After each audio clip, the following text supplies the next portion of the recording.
भारत में opposition leader Rahul Gandhi और उनकी वालिदा सोनिया गांधी पर मनी लॉन्ड्रिंग का इल्जाम आयद कर दिया गया। डॉन अखबार में शाया गैर मुल्की खबरसां इदारे रॉयटर्स की रिपोर्ट के मुताबिक financial crime agency enforcement directorate ने नई दिल्ली की एक अदालत में चार्जशीट पेश की है।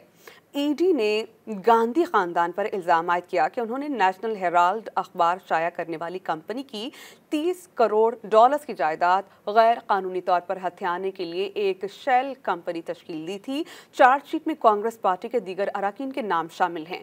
कांग्रेस के तर्जुमान जय राम रमेश ने वजीर आजम नरेंद्र मोदी का हवाला देते हुए कहा कि सोनिया गांधी, राहुल गांधी और कुछ दीगर के खिलाफ चार्जशीट दाखिल करना वज़ीर आज़म की जानिब से इंतकामी कार्रवाई और डराने धमकाने की सियासत के सिवा कुछ भी नहीं। राम रमेश ने कहा कि कांग्रेस पार्टी और उसकी क़यादत को खामोश नहीं करवाया जा सकता। राहुल गांधी और सोनिया गांधी से ईडी ने 2022 में मामले की जांच के हिस्से के तौर पर पूछताछ की थी। नवंबर 2023 में एजेंसी ने कहा था कि इसने इस मामले से मुताल्लिक 7 अरब 52 करोड़ रुपए के असासाजात जब्त किए हैं, जिनमें नई दिल्ली और मुंबई में जायदादें और इक्विटी सरमायाकारी शामिल हैं। नेशनल हेराल्ड अखबार की बुनियाद 1937 में जवाहर लाल नेहरू ने रखी थी, जो भारत के पहले वजीर आजम बने थे। उनकी औलाद कई दिहाइयों से कांग्रेस की क़यादत कर रही है। राहुल गांधी नेहरू के पड़नवासे हैं।